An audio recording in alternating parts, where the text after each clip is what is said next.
speechless. Harry badly on chopping block for jumping on the bandwagon with COVID latest lecture. Prince Harry has been accused of jumping on the bandwagon with his latest intervention on COVID vaccines. Prince Harry used World AIDS Day earlier this week to call for COVID vaccines to be shared across the world.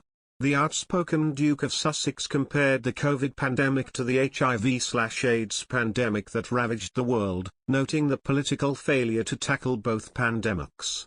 However, talkRADIO royal correspondent Rupert Bell suggested that the COVID lecture from Harry was an easy bandwagon to jump on.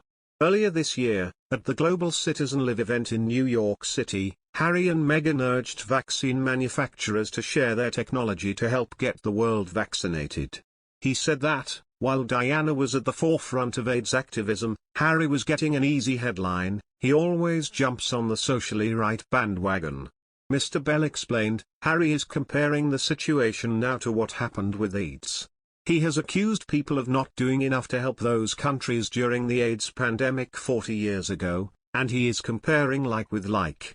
The royal correspondent continued, he has had a pop at the pharmaceutical industry before, claiming they are just interested in sorting out the richer countries because they are the countries who can pay for the vaccines. He has done this before, and yes, it's a very worthy intention, but it's an easy headline for Harry to get. His mother Diana was in the forefront of helping the AIDS situation. But Harry always jumps on the socially right bandwagon. The Duke of Sussex has warned of corporate greed and political failure prolonging the COVID pandemic, comparing a spectacular failure of global vaccine equity to the struggle by millions to access HIV medicines. In a letter read out at a World Health Organization, WHO, and UN AIDS event on World AIDS Day, Prince Harry said lessons must be learned from the HIV/AIDS pandemic. Vaccinating the world was a test of our moral character, he wrote. It's time to draw from the lessons we learned throughout the HIV/AIDS pandemic, where millions died unnecessarily due to deep inequities in access to treatment. Are we really comfortable repeating the failures of the past? Everything I've learned from the youth of Sentebale, his charity in Lesotho and Botswana, tells me not. They see how repeating these mistakes is destructive and self-defeating. It is a betrayal of the next generation.